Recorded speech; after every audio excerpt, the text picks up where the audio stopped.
Hi everyone, good afternoon and welcome to this session of the Online Marxism Festival organized by the International Socialists. My name is Elmar, I'm a member of the International Socialists and I'm going to be your host for today. Today's topic is leftist politics in India and I'm very pleased with our international panel that we have today. It's also the reason why this meeting will be in English. We are joined today by Dr. Talat Ahmed, a senior lecturer at the University of Edinburgh. She's the author of the book Mohandas Gandhi, Experiments in Civil Disobedience, and she's a member of the Socialist Workers Party in the UK and a convener for Senator Racism in Scotland. We're also joined by Ajit Abhyankar. He's an economist, trade unionist, activist, and member of the Communist Party in India, and he lives in Pune in India. So before we begin the interview with the panel, I would like to take a brief moment to introduce the topic today. I think Indian politics are relevant for several reasons for us.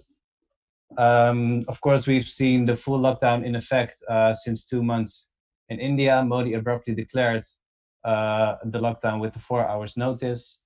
On Dutch news, we've seen images of migrant workers having to walk hundreds of kilometers to their home after losing their jobs.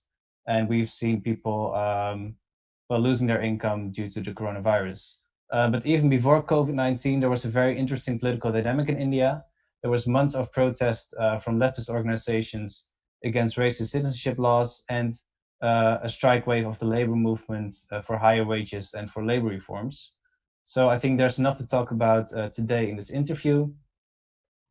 I'll be asking our panel some questions and they will answer them, and at the end there's room for a Q&A. Please, if you have any answers, post them if you have any questions, please post them in the comment section on Facebook and YouTube, and I will make sure Ajit and Talat can answer them at the end. So I want to start by asking you, Ajit, as you've been witnessing it from close by, what the effect has been of COVID-19 on the Indian working class, how Modi has handled the problem, and what the response was from the left. See, first of all, I would like to share some statistics with you about the situation, COVID situation in India. Fortunately, COVID situation in India, as far as the medical aspect of it is concerned and the spread of the pandemic is concerned, it's quite under control right now. I will share some statistics with you. See, in India, because this will give us a good point to start with. See, the positive patients so far in India have been 237,708 as the figure as of today, and the active cases are 116,377. The deaths so far have been 6,648, and the patients recovered so far have been 114,183. So the recovery rate comes to 48%. So fortunately, as in Europe and US, the pandemic has not spread in India as much as, at least till today, as is expected or was feared about. So that is one aspect. Now, the most important point that has happened in India because of this period of pandemic, that the class divisions in India, the plight of the working class, and particularly the unorganized working class in India, has been thoroughly exposed. The class divisions, not antagonisms, but the plight of the working class has been exposed, very badly exposed in a very ugly manner in last 2 months. We see that the workers, particularly the informal sector workers who live in the big metropolitan cities like Mumbai, like Pune, like western part of India, which is more industrialized, or western and southern part. So the migrant workers, they are mostly migrant workers and also local workers who are informal sector workers. Now, informal sector in India means that they don't have the formal documents of employment, many of them. Some of them have some formal documents, but there is no permanency of employment. Their names are not there on the rolls of the company. They are treated as a contractual workers, third party supply workers. And these workers are extremely temporary. Their wages are either minimum wages or below minimum wages. They live in slum areas, and all these workers, all this section of workers, they were absolutely rendered helpless, without jobs, without income, and even without food supply. supplies also, or food grain supplies also. So they were locked in rooms, slum rooms, where 10 people, 5 people live in small shanty, shades in the slum areas. Particularly if you see Mumbai, for example, where lakhs of workers are living in slums or big cities, metropolitan cities in India. So their conditions have been very bad because they were locked inside small rooms, largely crowded, could not go out because of lockdown, and cannot go back to their native places, which are distant, far distant away. Like, for example, many of the lakhs of, means 100,000 workers, they come from distant parts, which are generally west and north, east and north. That is Bengal, Uttar Pradesh, Orissa. So these are the eastern and the northern states of India. So the distance between the industrial cities or the industrial states like Maharashtra, for example, and their native places is about 1,000 kilometers, sometimes 2,000 kilometers also if you take the interiors to reach their respective villages. So they were locked down for more than 1 month, 1.5 months with very scanty food grain supply, and they were really helpless. So that is one thing. Second thing is, when the railways were organized very late, last 15 days or last 20 days, the railways have been organized, but so much of documentation is needed for that. The number of railways and the people aspiring to go is absolutely disproportionate and mind-boggling. And it is extremely sad. It's very saddening that thousands of them actually started walking on the highways with their luggages, with their children, with their families, some on cycles, some on three-wheeler vehicles called as rickshaws here, and no organized vehicles, and they were stopped by police because you cannot move from one city to another because there's a lockdown. So they started walking on railway tracks also, because the railway tracks, the police checking was not there. Then there were some accidents also because they were walking on the railway track unprotected. Some railway came and hit, not many of them, but one big accident happened where 16 people died. So such was the condition. And this condition is now, because many of them actually migrated. But where have they gone? They have gone to their native places. There they are jobless. There they have no income. So still, what they will do there is absolutely an unanswered question. So that is one part of the migrant workers, informal sector workers. Now there are informal sector workers within the city or the local workers. Their condition is also not good, although they don't have to move out, but their condition is still not good. And what did government do? See, government declared, made some false promises about that we will give food grains, free food grains. The promises were made, the declarations were made, the announcements were made, but the actual supply on ground was not, even 50% of what was promised and declared. And in some cases, might even less than that also. So that was one thing. And the most important thing, that the response of what happened to them. The workers were demanding, the left was demanding that there should be some cash support, direct benefit support be given to these workers and the peasants. Sorry, I forgot to mention about the peasants. The peasants, the farmers, the poor farmers, the small farmers, they had standing crop in their fields. Maybe grapes, maybe bananas, maybe some vegetables. Now they could not bring it to the cities because the cities were locked. They could not move out from their respective villages because some of the villages were also locked out. And so they had, their investment gone absolutely west. So they had no support. They also live on hand to mouth. They sell and just get, their food. So they are also helpless. So the peasants, the small peasants, the poor farmers, the small farmers, the marginal farmers, which happens to be, the majority of the farmers in our country. So these peasants and the workers, their plight, their condition has really worsened too much in last 1.5 months. On the other side, government declared in the month of March and then in the month of April, they declared in the month of May, they declared a package, corona crisis package, and they called it in our Indian language is called as Atmanirbhar Bharat, meaning that self-reliant India. Now this whole package of government. I will talk about it later in our subsequent discussion. I just want to note one point, that they did not include even a single provision for the direct benefit transfer to the workers and the peasants. So all that was announced was on supply side, that is how to help industrialists, how to help the companies, what tax reliefs are to be given. I mean, all that was included, and many other things which I will talk about later. So this plight of these workers has been extremely bad, and they are really suffering. And in the days to come, now the things are going to worsen, because there is going to be a very deep economic recession, because the demand is going to fall. It has already fallen. India was already in economic slowdown, if not recession, even before Corona. Now, with Corona, now the demand has dropped. And I will just would like to share one figure with you. The aggregate demand in India, aggregate demand which is constituted, as everybody knows, the consumption demand, the government investment, the private investment, and the exports.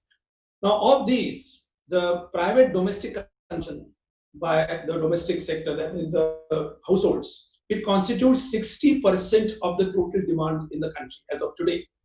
Now, this 60% component is mostly poor, because the rich are very small in number, although they might be very rich and very filthy money that they have. So this section has lost their income, they lost their employments, and the industries are closed. And therefore, the demand has fallen. Therefore, it will have effects on the economy. Employment has already fallen, income has fallen, further demand will fall, again employment will fall. And this reverse cycle of economic recession will go deep and deep and deep. And it is expected that the GDP will actually fall. It will go in negative, although government is not accepting that. Government is saying that it will be 3% or 2%. But in economists estimate that it will actually go in negative.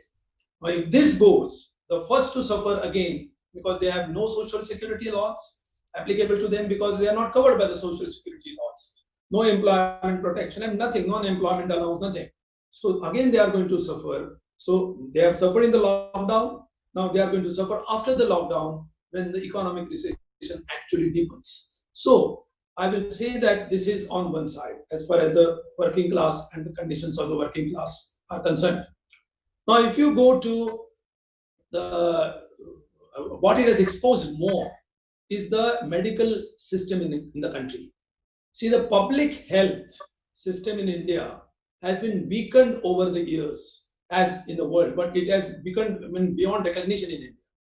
So in India, the government hospitals, the government health supply, the health service has gone down to such a what I would say low level, that government has to organize almost on a what I would say war footing its services for treating these corona patients. And now the private hospitals are, even though I shared the number with you, it's to handle 237,000 patients in a country which has a population of 1.3 billion people. Now this should not be a problem at all, but still it is a problem, because the government hospitals are absolutely ill-equipped. And as a result of that, the private hospitals their services are being taken. They are charging, very huge amount of money for treating the corona patients. And again, there are many slips in between. So as a result, it has exposed the health services and the public health system in India. It has exposed, thirdly, what I would say, so many systems, like what about the education? What will happen to the education of the poor? The online classes can be organized for the middle class or the rich class, but for the poor, which constitutes more than 70-80% of the student section, their education is going to suffer. And there is nothing in the package to streamline the education system. So in a way, it has really exposed the system, it has really exposed the class divisions, and it has really rendered the working class and the poor people to a level like a luggage which is to be dropped off when a ship is in trouble. I mean, if ship is having trouble and some people are to be saved, lifeboats are limited now. Of course, they are to be provided to the rich and the privileged, and this poor section is treated like a luggage to be gotten rid of. So That's all I wanted to say about to your first question. All right, thank you, Ajit. Interesting to see that some of the problems over there are the same that we are dealing with here, I think, although maybe in a different degree.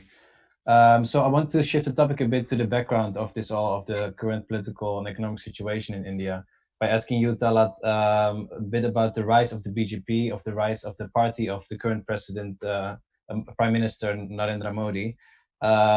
He's a member of the Hindu nationalist BJP party, and they are known for combining neoliberal economic reform with scapegoating of migrant communities. Could you tell us a bit about the nature of his project? How should we understand it, and also how he came to power? Okay. Thank you, Elmar, and also thank you very much, Ajit. I really found what you were saying very enlightening, but also very disturbing. And as Elmar says, what's so awful about the corona crisis is how the impact of it is very much replicating deep structural inequalities within Indian society, as it is the world over. And if I can just begin by saying what one of those structural inequalities are, and this, of course, is to do with the whole politics of scapegoating around corona, and we've seen this particularly over Muslim communities. As soon as the pandemic began to hit in India, particularly at the start of this year, in January and early February, you had screaming headlines in mainstream Indian newspapers and media outlets that talked about this being a corona jihad, and they described Muslims as being human bombs that were ready to infect and implode within the fabric of decent Indian society. And these were statements that were being made by mainstream politicians belonging to the Bharatiya Janata Party, the BJP party, which Narendra Modi heads. These are politicians who are very close to government ministers, if not actually government ministers themselves, inside the cabinet. And this has seeped deep into the Indian psychic to such an extent that people just accept this as part of mainstream language.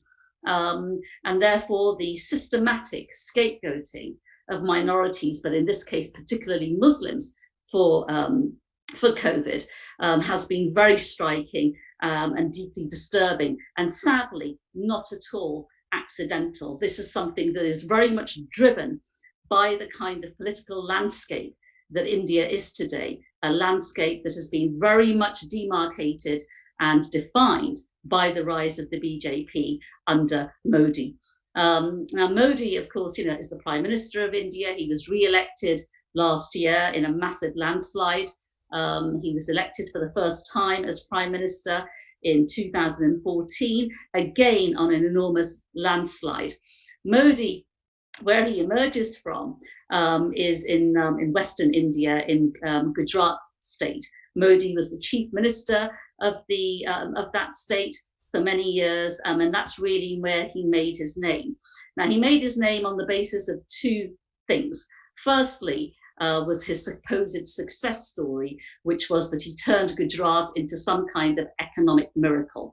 And this is really where his reputation comes from, in terms of opening the Indian economy up to neoliberalism, opening it up to foreign investment in a big and major way. So that was number one. And it was sold to people inside of the Gujarat that he was the one that could really set the economy working. And if that's what he's able to do, it shows that he is different from other mainstream politicians. But the second aspect of what really provided his victory inside of Gujarat is much more disturbing. And this, of course, is where he really achieved his notoriety. And this is to do with 2002, when there was a pogrom that took place in Gujarat state, where, at a conservative estimate, some 2,000 people were killed in riots between Hindus and Muslims. And the majority of those people were Muslims. Because the other thing about Gujarat state under Modi is that he has managed to achieve in there what his politics is about. The BJP and Modi are rooted in the politics of Hindutva. The politics of Hindutva are about achieving a Hindu state inside of India. It's predicated on the notion that India is essentially, was in the past, and is in the present and will be in the future a Hindu state, and therefore that the exclusive character of that state has to be Hindu. In this sense, for me as a historian, it's not that dissimilar really to the project of Israel, in the sense that the Israeli state has defined itself as being an exclusively Jewish state in character, that yes, there is a place there for non-Jewish people, but they have, if you like, secondary status. This is exactly what Modi's project and the project of Hindutva is. Inside of India, there are some 200 million Muslims and many more other communities that are not part of the Hindutva brigade. So, for example, untouchable communities, Dalit communities, who are enormous and have been on the receiving end of violence by the politics of the BJP, as well as other religious minorities. The politics of Hindutva are that all of these people can have a place inside of India, just as long as they accept and submit themselves to the hegemony of Hinduism. And by the way, this notion of Hinduism is crafted as a deeply casteist notion. It is very much predicated upon high caste definition of what it means to be a Hindu, and therefore there is the valorization of upper caste attitudes and behavior patterns in terms of not eating meat, being vegetarian, in terms of being involved in all kinds of rituals of regular prayers, regular fasts, and what have you. And therefore it's completely antithetical to other groups of Hindu society, if you will, in terms of low caste communities or untouchable communities who are berated for the fact that they are not Hindu enough because they don't imitate the behavior of upper caste Hindus. So this is a deeply hierarchical and also a deeply authoritarian definition of what it means to be a Hindu.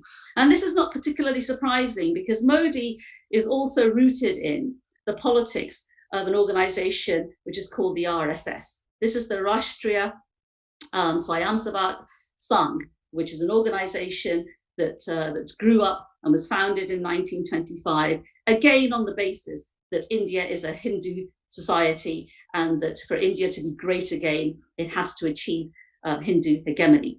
And this again was based on the notion that somehow past empires, whether it was the British Empire, but also, of course, they have within their prism what they regard as the Muslim rule of the Mughals, and before that, they regard all of this as being alien. And all of these kinds of empires and power structures, the RSS believe, basically have emasculated Hindu society. And therefore, the job of the RSS is to have renewal, a renewal of Hindu pride.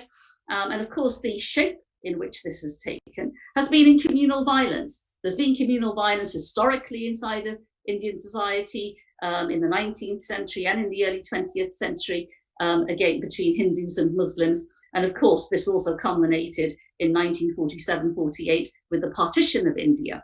But of course, the partition didn't end the project, because for the RSS, one of the things that they have despised about independent India has been the politics of nationalism and the politics of the freedom movement, which in a way is not surprising because the RSS were never a part of the freedom movement. You know, the politics of the freedom movement is very much dominated by forms of bourgeois nationalism around the Indian Congress Party. And one of the things that the RSS have very much had within its sight is questioning what is seen as being the secular fabric of India. Now, you know, there are many people that hold the secularism of India as being quite deep and endemic to Indian society. I'm a little bit more skeptical because I think that really Congress's secularism was quite superficial, but that's another issue. But the point is that Modi is dedicated to delivering some kind of Hindutva project. And this is really where he emerged from. And in 2002, part of the reason why you have the pogroms is because it goes back to events that took place a decade before, in 1992, when a site was identified by the RSS and another organization, the VHP, the Vishwa Hindu Prasad, which identified this site at Ayodhya as being the site of Ram's birth. Now, this is the site of a 16th century mosque.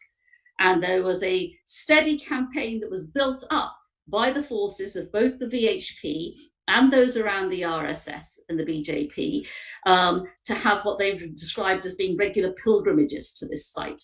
And on the basis of these so-called regular pilgrimages, a complete mob that was totally and utterly frenzy had built up. And on the 6th of December, 1992, that mosque was destroyed by violence, and thousands of people suffered in communal violence that took place all across northern India right the way into modern-day Mumbai as well. And the target of that violence, again, was Muslims. Now, the point about Modi is that since his election victory in 2019, it's very interesting because as soon as the election was won, and in the summer of last year, we began to see 3 clear promises that were made on the basis of the politics of Hindutva come to fruition. And it's interesting because Amit Shah, who is the Home Minister and a very belligerent member of the BJP, made very clear that the government of the BJP was going to right the historic wrongs of 1947. And there were 3 of them essentially that were identified.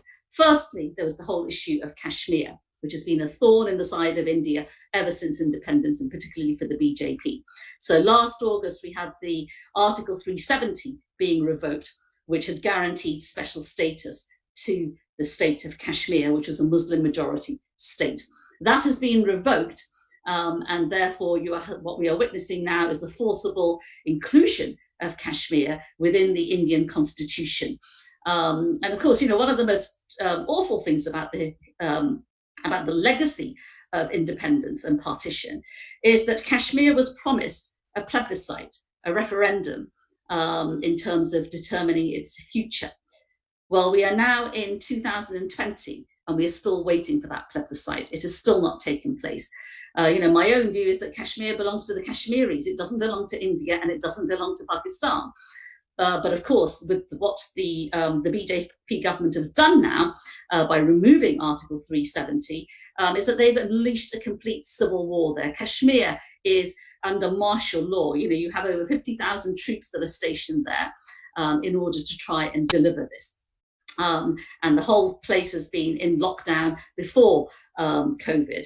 So that's terrifying. The second issue, of course, has been over Ayodhya itself, because that site, since the destruction of the mosque, has been contentious. And again, early this year, the BJP government ruled in favour of giving that site over to a temple construction. And the third one, which Ajit mentioned, and you mentioned in your introduction, Elmar, is over the question of citizenship. The introduction of an amendment to the citizenship law is incredibly pernicious, because what it's doing is saying that it will guarantee and fast-track citizenship to refugees and illegal migrants who have come from neighbouring countries. These neighbouring countries are Afghanistan, Bangladesh, and Pakistan. And this is guaranteed for all people unless they are Muslim. Now, it's very interesting. Amit Shah says that in Muslim majority countries, how can Muslims possibly be victims of oppression and persecution? Well, this is really interesting, because if the concern of the BJP is the plight of minorities who are persecuted, then why are the Rohingya from Myanmar not being guaranteed fast-track citizenship inside of India? They are a persecuted minority in Myanmar. Why is it that, for example, Muslim minorities in Pakistan, such as Shias, are not guaranteed this, because they are also persecuted in Pakistan? No, the real reason for this is, and this is what sparked the protests at the camp at Shaheen Bagh from December onwards, is because Muslims understood that this was an attack upon them and their future inside of India and the future of their children. And this is the reason why there were so many protests that took place. You obviously had the protest at Shaheen Bagh, but we've also had the protests by students. And Modi, of course, he heads the government that has not only implemented all of these things, but is also about is all prosecuting these measures right the way through. My own view is that, you know, it's interesting because Modi, when he was elected in 2014, his election plank then was he was Mr. Clean. He was going to clean up Indian politics, which had been mired in corruption, particularly under the Indian National Congress that had dominated Indian politics for so much of its 70-year history. They had been so mired in nepotism. You know, Modi could sell himself as being Mr. Clean, that he was the son of a tea stall holder, etc. He wasn't part of the dynastic politics of the elite around the Nehru Gandhi dynasty. And he also said because he'd achieved an economic miracle and opened up the economy, that he would be able to deliver this on a national scale. That was the way he campaigned in 2014. 5 years later, I think it's quite striking that in 2019, the messages were much more confused. And this is partly because, of course, the tensions that have been building up within the BJP, and the BJP doesn't equal the RSS, it has to be said. You know, the BJP is much wider than the RSS, because the one thing that Modi has understood as Prime Minister, which is different from him as being a member of the RSS, is that if the BJP is to succeed on a national basis, it has to broaden its appeal. It can't just prosecute a very narrow politics around Hindutva majoritarianism. It's got to appeal to much wider layers. And also, of course, as Prime Minister, Modi has to sell himself as being a world statesman. Well, to be a world statesman, you can't have massive pogroms going on inside of your society, because big business will not like it. And already with COVID, we have seen some big businesses and foreign interests wanting to vacate out of India because they're worried about the way that COVID is being handled. They certainly do not want a full-blooded Hindutva program of blood on the streets and violence and pogroms taking place against minorities. You know, for one thing, it doesn't really do the image of big business much good. That doesn't mean to say that Modi may not resort to more extremist tactics if forced to, but I don't think we are at that point inside of India today. Nevertheless, there are enormous tensions within the BJP in terms of prosecuting its project. And I think that although COVID has led to a shutdown in lots of places, including of the protest, the reasons for those protests, they have not disappeared. And it will be interesting to see what happens in the future once we are out of COVID. Yeah, so thank you, Talat, for these insightful words. And I want to kind of go on about these protests that has been happening before COVID. As was mentioned a couple of times, there have been months of huge protests in India, millions of people protesting the Citizenship Amendment Act that, as was said, targets Muslims, but also a strike wave from the labor movement in solidarity with these protests, but also to demand better labor conditions and higher wages. And I was wondering if you could tell us some more about these protests, and also maybe give a perspective on the future of the left in India. Ajit? Please turn on your microphone, Ajit. When Modi came to power second time, there is the NDA government, National Defense Alliance, or National Democratic Alliance. When they came to power last year, now they had a big, massive program as their agenda, the labor reforms program, and further liberalization of economy, meaning privatization of economy. So these labor reforms was there on their agenda, and they decided to go full steam on the labor reforms. And on that count, all trade unions, all central trade unions in the country, which may of different political ideological leanings, they came together and they decided to launch a massive protest against this proposed reforms in the Indian labor laws. Now, what was proposed was that all the labor laws in India would be crystallized or would be brought under 4 heads. There will be only 4 labor laws remaining in the country, and all other labor laws would merge into that.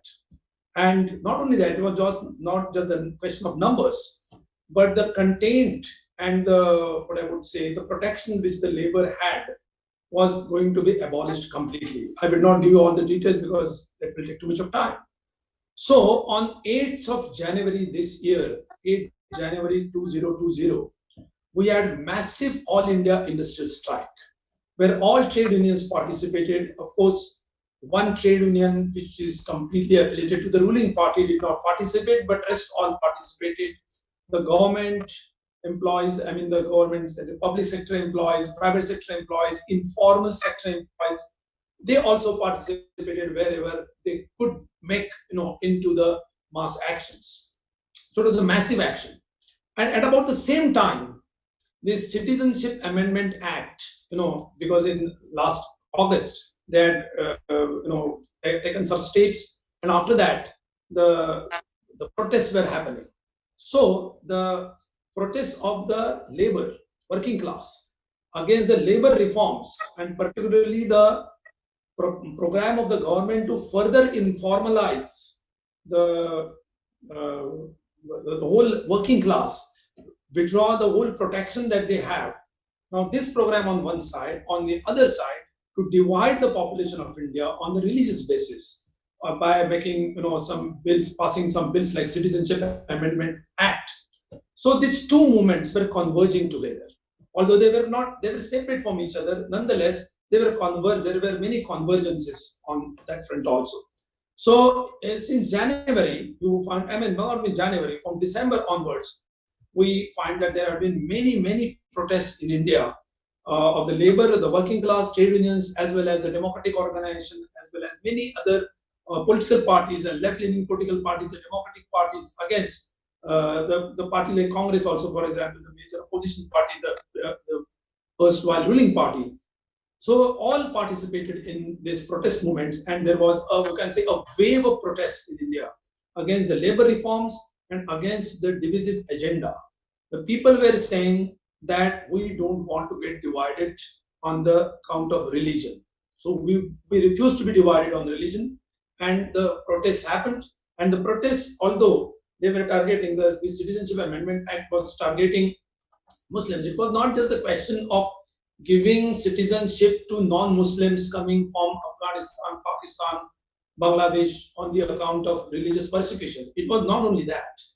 It was accompanied by a project called National Citizenship Register. That was, so putting it together was a dangerous program. I mean, that was the real problem was there. The problem was this, that the government has decided that every citizen of India will have to prove his citizenship. I mean, every resident of India. I should not say citizen. Every resident of India will have to prove the citizenship, and there will be certain documents which will be announced later. And if you possess those documents, then only you will be citizen. Everyone will have to do it. Even I will have to do it. I mean, it's not just the Muslims will have to do it. Everybody will have to do it. But the question is, if you read that citizenship, examination program like this, with this Citizenship Amendment Act, what it means is that if I don't possess document, if I am an informal sector worker, a migrant worker, a poor worker, suppose you ask me to bring a birth certificate of my father to prove that he was born in India before 1970. Now, it's not possible for, one can say, 40-50% of the Indian population to bring the birth certificates of their fathers. I mean, may them belong to any religion. So there was a problem for everybody. But the Citizenship Amendment Act provided that if you are a non-Muslim, and even if you don't have documents, later on your citizenship will not be questioned, because anyway, under the Citizenship Amendment Act, even if you don't have documents, you will be awarded citizenship. Although it was a very dangerous proposition, even in that form also. So many people came in the protest demonstrations, even though they were not Muslims, they were Hindus, and so because the idea was the plan was to question the citizenship of everybody, and that was really a very threatening kind of proposition, and that was happening in India with this protests against the labor reforms, proposed labor reforms, and the Citizenship Amendment. Both the protests were happening in India. As far as the left is concerned, the left was as far as the labor reforms and labor movement is concerned, the left leads the labor movement. Whether in private sector or public sector, left has all the initiative, left leads the movement from front. As far as this Citizenship Amendment Act is concerned, again the left was in the leadership, in the sense that in Parliament, the presence of the left has reduced substantially in this election. Nonetheless, at the state level, respective state levels, different states, the presence of left is substantial. The presence of left is in the mass organizations, in the student organizations, women's organizations, youth organizations. The left was taking the initiative. And of course, there was much spontaneity in the protests also. So as far as the left's position is concerned, I can say the left was, you can say, at many places the fulcrum, you can say the center of gravity of the whole protest movement, and was leading in case of the labor movement. So that was what was happening in India as far as the labor reforms movement and the Citizenship Amendment Act is concerned. But now with this COVID, now everything has changed. Now I would like to tell you what this COVID has done to the working class. I was telling, but I just missed this point. Very, very, disturbing point. Taking advantage of this COVID situation, the government has decided to go ahead with the labor reforms in a very nasty manner. I would say, I can't stop myself from using the word ugly manner. See, labor issue in India is a center and state issue. That is, center meaning the federal government and the state meaning the provinces. So it is a concurrent list issue. So 4 states in India which are ruled by the BJP, they by an ordinance meaning a government notification without taking consent from the local people's representatives, they declared that all the labor laws, just listen to me, all the labor laws were suspended for 3 years. They stand suspended for 3 years in 4 BJP ruled states in India. And 1 state, which is Uttar Pradesh, they have slightly mitigated that, slightly altered that position, but still it remains a position in the 3 other states. And these constitute about 40% of the India's population. Remember, it's not a very small area. So now this will be, followed by other states which are ruled by BJP, or maybe some states which are not ruled by BJP, but maybe they will take some inspiration from that. So the labor laws are just suspended by 1 stroke of pen, 1 day, that's all. Every single protection is withdrawn in 4 states of India. That was done a month back, not even a month, I would say 3 weeks, 4 weeks back. So this is what is happening now. It is likely that taking advantage of this COVID, now the government has declared a privatization program in the name of package. Now they will go in for further labor reforms following the state governments, and maybe such thing might come up at the central government, we are afraid, but still the left is strong enough to protest, and even during the COVID we could not protest, but still at whatever could be done online, whatever could be done outside the residences, some calls were given and some protest, what I would say, intent was displayed before the public. Yes. Yes, thank you. I think it was very amazing to see the amounts of people coming onto the streets in India. I think it was dubbed the biggest strike in history, of course, due to the size of the working class there, but also the unity between the labor movement and the anti-CAA protests.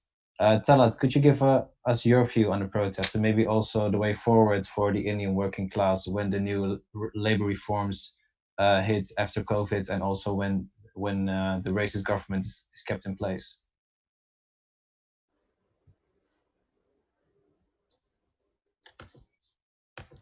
One second, I need to unmute. Yes. Can you hear me now? Yes? Yeah. Okay. Yes, I think it's very striking what Ajit just finished on there about how all labour restrictions and labour laws have just been removed in those states, because this really is a harbinger of what is to come. I think what's very clear is that the world over, we've had governments who, under the guise of COVID, have been introducing a whole range of measures whereby they have been giving themselves more powers and more authority to basically try and police the populations. and therefore it's not surprising to me that they are lifting any kind of regulation on labour laws. And obviously this is going to favour big business, and this is absolutely horrific. I think in terms of the protest movement, yes, it really was a mushrooming in many respects of the festival of the oppressed. And Ajit is absolutely right that it did entail a very wide section of Indian society. You had many, you had the trade union movement, the workers' movement in their associations.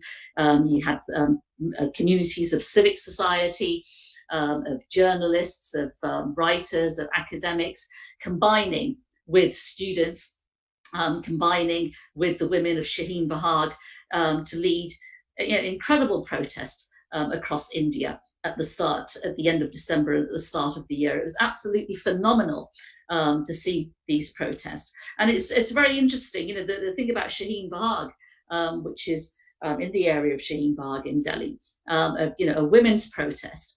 But what was so fantastic about that protest was that all the way around the camp, they had established all kinds of things. They'd established food kitchens, which were established by Sikh cooks who had turned up to provide food and cook for everybody communally. They had a communal library that they had established, so that children, school-aged children as well as older children, could continue with their studies, because many young children were at the camp with their mothers.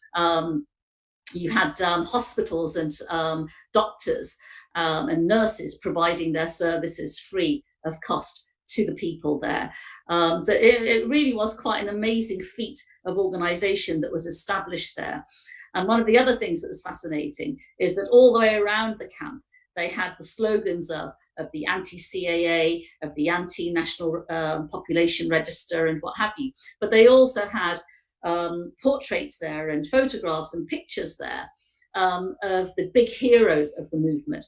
And the heroes were not just the likes of Gandhi and Nehru, although they were there, but they also had figures like Ambedkar, who was the great leader of the Dalit untouchable community from the 1930s onwards. You also had pictures there of Subhash Chandra Bose, who led the Indian National Army against the British during the Second World War, and had been a real thorn in the side of the colonial state in the 1940s.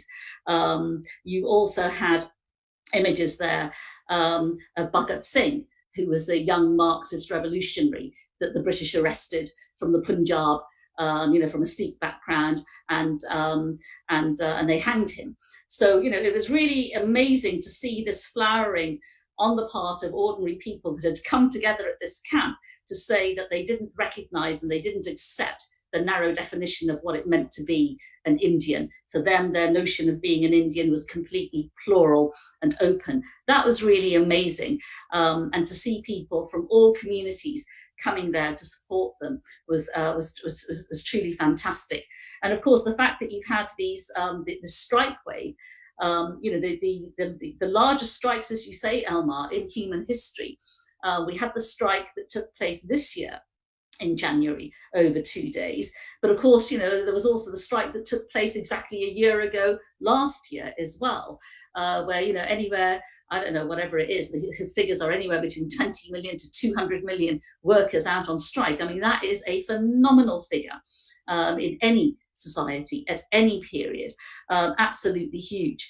I think that one of the things that I find quite interesting is that, yes, Ajit is right, that that all the major trade union federations, which are predominantly controlled by various left-wing parties, and there's also one which is affiliated to the Indian National Congress, they all came together to be out on this strike action. That is absolutely fantastic. But one of the things that's a feature about these strikes is that they are a 2-day event and then they're called off. These are strikes that are very much called from the top and led from the top. And I think that here there is a weakness, which I think also relates to perhaps some of the weaknesses of the Indian left as well. Because I think that one of the problems that there has been since independence of the Indian left is the tendency for the dominant left-wing parties, which belong to the two communist wings of India, to at times tail end the Congress party because of its nationalism, in terms of supporting it sometimes when it's been in government, sometimes they've been in opposition to this, but nevertheless they have done. And in a way, this has been a complete and utter disastrous strategy, to my mind, for the left inside of India, to be pegged with the aristocratic politics of Congress, which partly makes it very easy for the likes of the RSS and the BJP to say, oh, you're all just a bunch of elitists associated with Congress. So I think that one of the ways forward that I would say is that the left has to break with the strategy that it has used, particularly vis-a-vis Congress over the last 70 odd years, completely break from it, and therefore talk about independent activity of the mainstream parties. And this also relates to the strike movement as well, because in one sense, I'm an old-fashioned Trotskyist, and the way that I would characterize these strikes is that they are a form of bureaucratic strikes that are controlled from the top down. And one of the things that I would like to see and hope for is that, given that you've had such mass numbers of workers from all communities being involved in this strike action, is that within this, there might be the potential at some future date for some kind of rank and file initiatives to begin to emerge, whereby you genuinely have trade union movements and the working class movement evolving, that is very combative, but one that is built from the bottom up as to one that is controlled from the top down. Thank you, Talat. I think we can have some discussion on these last points you made here, but we will do that a bit later. We're now moving to the Q&A part of this interview. There's questions coming in on Facebook, and everyone who would still like to add a question, please just put them in the comments on the Facebook or YouTube live stream. So let's see. We got a question from Jack. Within mainstream politics, is there any resistance to Modi, either economically or culturally, politically, with his Hindu hegemony? Ajit, you said the presence of the left is substantial there, but who are the people resisting at that level? And aside from the leftist parties, is there any mainstream resistance to Modi? See, I find in India, particularly with Modi coming back, Modi 2, the opposition to the fascistic kind of measures and the fascist face of BJP is getting a broader ground. Previously, it was much more limited. See, Modi came to power for the first time in this first election as a rejection of the Congress, because the Congress politics, and particularly the so-called the alleged corruption issues and also the frustration over the policies, it was all taken advantage by BJP. And being better organized and having a broad base across the country, they took advantage and they created a mega image of Modi. And Congress was lacking a parallel image. Manmohan Singh had been the prime minister for 10 years, and Sonia Gandhi was considered to be the person pulling the strings. And therefore, Congress was discredited for the rule and also for corruption. And also this frustration was taken advantage by Modi, creating a larger-than-life image. But now, with Modi 2 now, the protest is getting widespread and going to the broader sections of the society, and not just the left and not just the Congress. And that's why in this CA anti-citizenship, this Amendment Act, the protest was widespread, and the students particularly participated on a very large scale. And the students coming even from the very elite kind of institutions, where generally the higher class, upper class students take education, pay high fees. Even those the people belonging to that upper middle class section also, they got frustrated. So maybe I'm not saying the whole class, but a part of it. So that it has really become a broader democratic content of the movement has really picked up, and therefore I think it is catching up as a democratic protest in the country, and just as anti-fascist protest, and not just, it didn't become a Muslim cause, or it didn't just become a labor cause.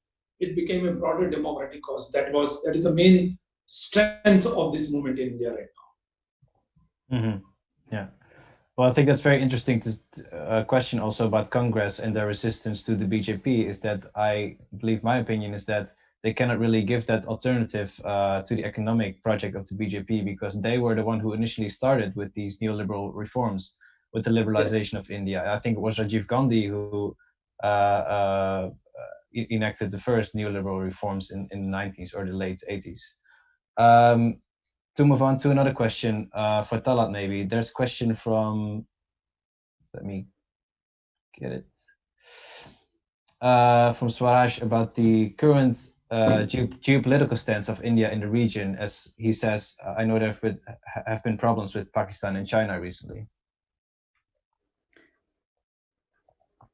Yes, yes. I mean, geopolitically, of course, the region is a complete and utter tinderbox, and there's always been tension and competition between the two successor states of the British Empire in terms of India and Pakistan, whether that's been over Kashmir, which has always been a flashpoint, but also, of course, to court the bigger powers within the region.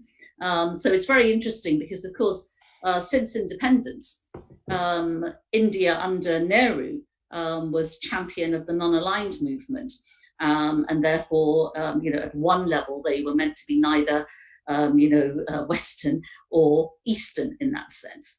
But then at the same time, Nehru was very happy to visit both the United States and the Soviet Union, and he was happy to be on friendly terms with Khrushchev, just as he was to be on friendly terms with Eisenhower and with Kennedy. And also, interestingly, it's not that dissimilar with Pakistan as well, because Pakistan, in one sense, very early after its independence, was totally within the Western camp at one level. You had United American bases there, you had American advisors there. Pakistan had joined two treaty organizations, CENTO and SEATO, which were Western organizations, including the United Kingdom and also the US. And this was partly as a way that the Americans wanted to use Pakistan as a bulwark against the Soviet Union. But then you also have the other issue, of course, of China. And again, it's very interesting because initially, inside of India, Nehru was very favorable towards China. And they used to talk about Hind, Chin, Bye-bye, sort of like, friendly relations between India and China. This came to a crushing end over border skirmishes between China and India, which still persist to this day. As a result of this, partly you have India wanting to, again, be quite favorable towards the West. In that scenario, you have Pakistan wanting to look to another big power in the region. And so therefore, Pakistan, particularly under Bhutto, reached out to China. And it's very interesting because, of course, China as a rising power has its own reasons and its own agenda for being involved inside of Pakistan society, for example, which it is, in the same way that you've got Chinese interest inside of Africa, you've got Chinese interest inside of Pakistan, particularly in infrastructure projects going on. And in a way, what this demonstrates, and you look at Modi today, Modi obviously has aligned himself with Trump and with Bolsonaro. But the thing to remember about Modi is that Modi came first. He came to power in India in 2014.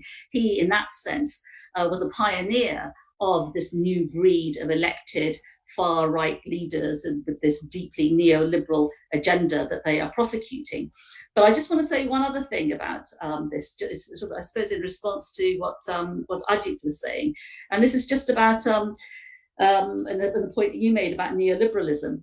Elmar, it's true that neoliberalism was not invented by Modi and the BJP inside of India. Congress is certainly mired in this. But there's one other thing I think to understand about the BJP, and that is that the BJP, in terms of its roots around the RSS and what have you, was based very much upon protectionism initially, to safeguard Indian society. What's been very striking about the BJP as it has emerged as a parliamentary party, of course, is completely and utterly opening the Indian economy up to any interests and private enterprise that wants to just grab and privatize anything. And this doesn't particularly sit well in the family of the Hindutva Parivar, the family of Hindu societies. And therefore, it is there as a potential form of tension. And this also blends in with the way that Modi has turned much more towards using the Indian state as an instrument, both of discipline in terms of arming the Indian state to police its citizens in the streets and what have you, but also, very much as a form of, as a driver in tandem with neoliberal policies. And this does not sit very well with the orthodoxy of the politics of the RSS that he has emerged from. That although it appears as if the hard man of the right is very supreme inside of India today, I think we would be doing ourselves a disfavor if we didn't recognize that this is replete with internal tensions and problems and weaknesses for that far-right project as well, and something that we as the left should attempt to exploit. Yeah, there's more questions coming in on this topic of the geopolitical position of India and Western imperialism. And Ajit, maybe you could shine your light on that, because someone's asking as well what the relationship is between the BJP and Western imperialism, as you've been talking about opening up the economy and labor reforms, since the imperialist leaders seem to love Modi, as Talat mentioned, Trump visit Modi not so long ago.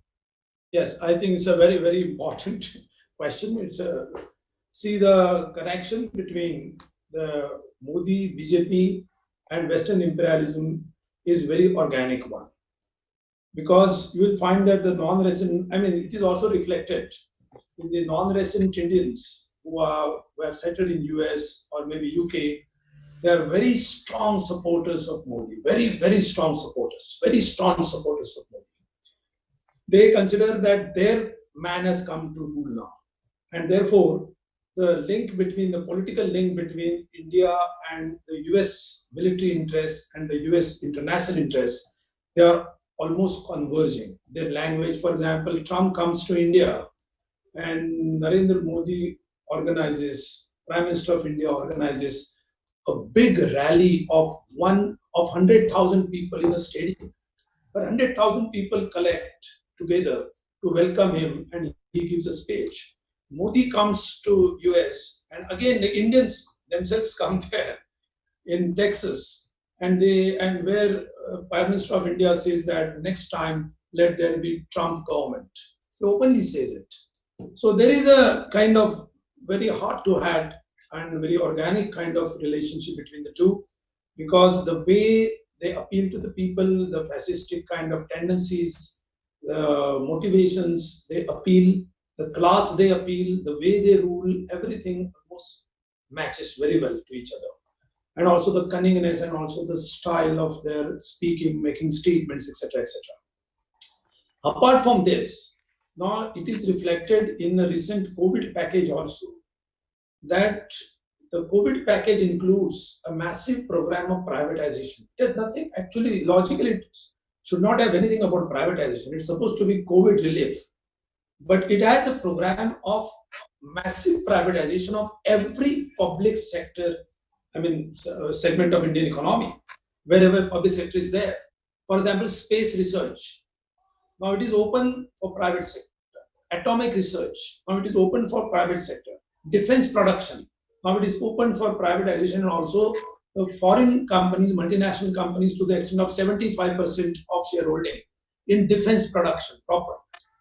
So their interests, I think, they are converging to the extent that India is likely to be the defense factory of the world. Maybe the military-industrial complex of US, of Israel, or may have that design that India is politically reliable with this government and such governments. So maybe, such the military interests may converge, I don't know, but at least the economic and the political interests are converging. That's true. How the imperialism is very close to India and meeting hands with India, and it is completely against the policies of Indira Gandhi, who was the Prime Minister of India after Nehru. She took an open and clear position against American imperialism when the Bangladesh Liberation War was being fought in Bangladesh, in erstwhile East Pakistan. So Indira Gandhi took a very clear position on the issue of Palestine, on the issue of South Africa, the apartheid issues. So she stood against imperialism on many of the world issues, international, Cuban issues. But nowadays it's not so. There is a complete and total alliance happening, and that's a very bad news for the world as well as for the Indian people. Mm-hmm. We've got another question for you, Ajit, from Sukrut. He asks how the left in India distinguishes itself from the left liberal wing, and how this plays a role in left consolidation in general, and how this affects the possibilities in the future. Maybe just a short answer, as we're almost closing the Q&A now. Okay. See, in India, this is, we do distinguish, because the left liberals are, talking about the secularism, about the form of the government, about the basic, freedoms of constitution. But left is not only restricting itself to that; it is talking about the class issues. So the class content of the left agenda, of the left program, is what distinguishes left liberals from liberals from the left. And of course, as I have to be brief, I can't say anything more than that. This is number one. But at the same time, we don't want to make a mistake, which was done by the Social Democrats in Germany in 1932 or 1931. We don't want to allow Hitlers to take advantage of the disunity among the Democrats, Social Democrats, and the leftists. So we want to unite the anti-fascist opinion wherever it exists on a broader platform to have an anti-fascist unity, and India needs that. And that's why we have to share the platforms, we have to share the certain issues, and we do share, but that does not mean that we don't have our independent agenda and independent program, which is based on the class analysis and the class program. That's all I can say about this. Thank you. We've got one last question before our time is up, and this one is for you, Talat. You recently wrote a book on Gandhi's life and politics. In what way do you think the conceptions of his legacy still play a role today in India? Oh my goodness, that's a very big question. Yeah. Well, the short answer really is that, yes, Gandhi and the figure of Gandhi has loomed large across India ever since his death. What I think is quite interesting is that last year was the 150th birth anniversary of Gandhi. And it's quite striking to me how, for many decades that I've been going to India, amongst many young people, particularly on student campuses, whether they were political or not political, people would always say, what is the obsession in the West with you people? Why are you always so interested in Gandhi? And in a way, there was almost like a revulsion against Gandhi. People didn't really want to talk about him, which was different from when he immediately died, when everybody wanted to talk about him. I think that two things. One has been the 150th birth anniversary, but the other, of course, has been how all kinds of political parties have tried to use Gandhi, some legitimately and others not so legitimately. It's one thing for Congress to claim the legacy of Gandhi. After all, Gandhi himself was a part of Congress, and that's understandable. But I think what's interesting is that what we have witnessed in the last few years is how Modi has been attempting to revamp Gandhi for the BJP. And again, this is not accidental. The fact that we've had Modi go to the Sabarmati ashram in Ahmedabad and sit there in a pose very similar to Gandhi, doing his little spinning, etc., has all been about trying to lay the foundations for Gandhi being more associated with the BJP's type of politics of self-help than it has been about the so-called nationalism of the Indian National Congress. But again, this is a very tricky path for the BJP and for Modi, because of course the assassin of Gandhi was someone that was a member and associated with the RSS. And therefore, that presents a huge problem. And again, it's interesting because, of course, under the project of the BJP and Hindutva, and in many respects, the BJP under Modi represents the big success story of the politics of Hindutva in some ways, becoming prime minister. But part of the project is also about rehabilitating organizations such as the RSS. And that's why it's not accidental that when it was the 70th anniversary of Gandhi's assassination, you had organizations like the Hindu Mahasabha, another Hindu chauvinist outfit, and they reenacted Gandhi's assassination. But of course, they were reenacting it on the basis that the assassin was the national hero. And there are attempts, and these attempts have been underway for quite a while, to rehabilitate the RSS and to proclaim individuals like Godse as being a national hero. Now, this is fraught with, millions of levels of complexities and problems for the BJP, because they can't do that without admitting that, therefore, Gandhi was a bad guy. And even for Modi, that is a step too far. They can't get away with that. And the thing about Gandhi's message and his legacy is that, again, it's quite convoluted and confused, because around the world, there are very good reasons why people identify with Gandhi, including inside of India. They associate Gandhi in some ways as being a good guy and on the side of the angels, and someone that believed in peace, someone that believed in non-violence, someone that believed in the unity of Hindus and Muslims, and therefore the unity of all people. All of these sound very good. But it's a very superficial reading of Gandhi and his life. And that one of the things that I tried to do in my book, which was, which came out on the 150th anniversary, was to try to unpick the social base and the politics that he was rooted in. And one of the things that I traced is that in all of his movements, the thing about Gandhi is that, okay, yes, he did stand for non-violence, but he was quite picky when it came to violence as to who he blamed.